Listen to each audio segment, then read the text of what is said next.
There's something haunting in the quiet, not the peaceful kind of quiet you find in a forest at dawn or a cozy room filled with sleepy laughter. No. This is the kind of quiet that seeps through the walls of nursing homes, that fills empty apartments and unvisited chairs on porches.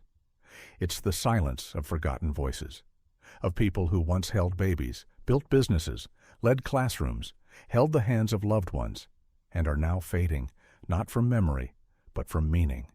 It is the silence of a deep internal ache, one that has no language, no scream, no label, one that sits beneath layers of "I'm fine" and "don't worry about me."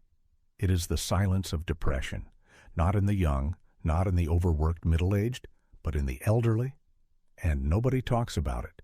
This is the silent depression in seniors, and it might be the most invisible crisis of our time. Part 1. Invisible symptoms. Unlike the dramatic portrayals we often associate with depression, crying spells, isolation, or emotional breakdowns, senior depression often wears a disguise. It may never raise its voice. It may never ask for help. It slips in quietly, disguised as fatigue, as stiffness, as disinterest. It's easy to dismiss. She's just tired. He's slowing down. She probably misses her husband. All old people get a little sad, and so it goes unseen, undiagnosed, unspoken. But here's what it really looks like. They stop gardening, even though their tools are clean and ready. They begin skipping meals, yet never complain of hunger. They stay in bed longer and longer, even though they slept the entire night. They smile politely, but nothing behind the eyes lights up anymore. And the saddest part? Many seniors don't even realize that what they're feeling is depression, because for decades they were told to toughen up, to get on with it, to not dwell on emotions. Now they sit with that silence and suffer within it. Part 2. Why seniors stay quiet. Let's be honest, society has never been good at treating the elderly with the dignity they deserve.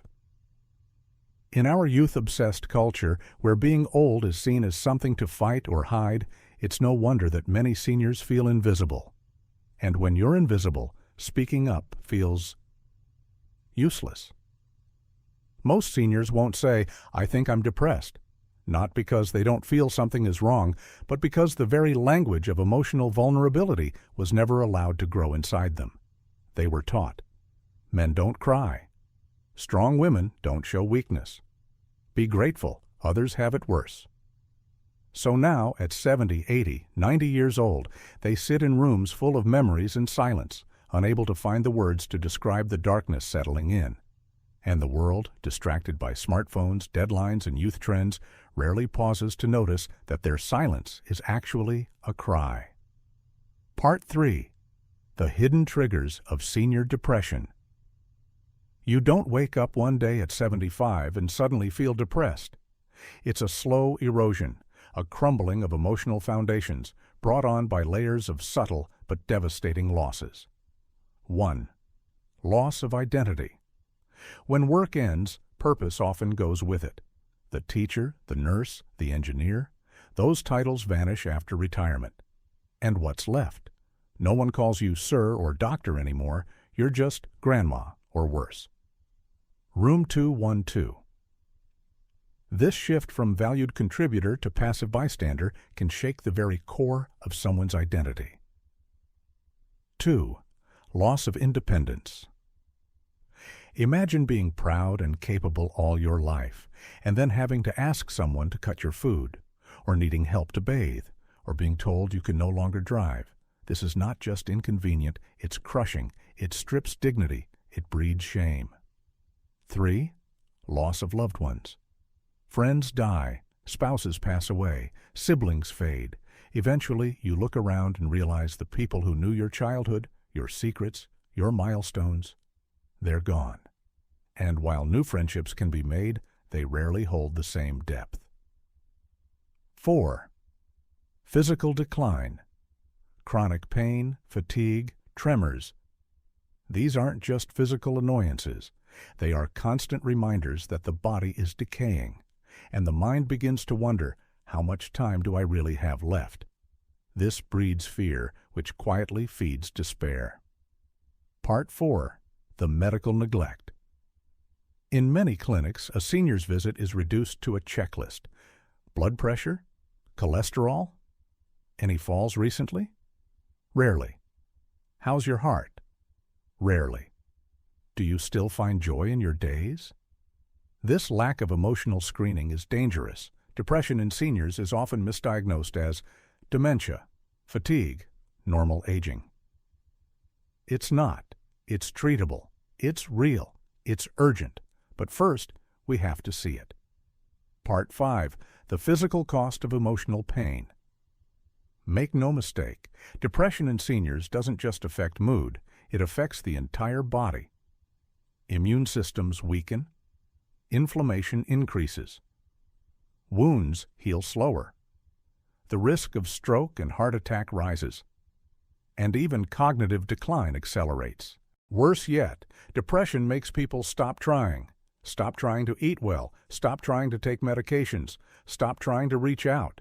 It is emotional surrender disguised as fatigue. Part 6. Real Human Stories. Let me tell you about George. He was a war veteran, strong, quiet, proud. His wife passed away in the fall. His children live hours away. He told his neighbor, "I'm just tired of talking. No one really listens anyway." When his neighbor brought him lunch one afternoon, she found him sitting in silence, staring at a photo for 2 hours. Not asleep, not reading, just staring. After months of subtle support and a counselor recommended by a local veterans group, George began to open up. He cried for the first time in decades. He said, "I thought sadness was weakness, but actually, hiding it was killing me." Part 7. How to help without judgment. You don't need to be a psychologist. You just need to care and be consistent. Here's how. 1. Start real conversations. Not "how are you," but "what's been on your mind lately?" Ask about old memories, about regrets, about today. Let them feel heard. 2. Rebuild purpose. Give them something to teach. Let them guide, mentor, contribute. Even a garden, a puzzle, a story told to a child can be an anchor to meaning. 3. Stay connected. Loneliness isn't about being alone. It's about being unseen. Call, write, show up, often. 4. Encourage support. Depression is not a character flaw. It's a medical condition, and treatment can work wonders, even late in life. We live in a world that celebrates youth but forgets wisdom. We glorify beginnings and ignore endings. But aging should not mean disappearing, and silence should never mean suffering. If you love someone older, look deeper, behind the smile, behind the "I'm okay." And if you are someone older, know this: your life still matters, your voice still matters, and your pain is not weakness. It's a message, and it deserves to be heard. If this touched your heart, share it. Subscribe for more human stories. And please tell us in the comments, what's one thing you'll do today to make an elder feel seen? Together, let's bring light to the silence. Because no one should grow old feeling forgotten.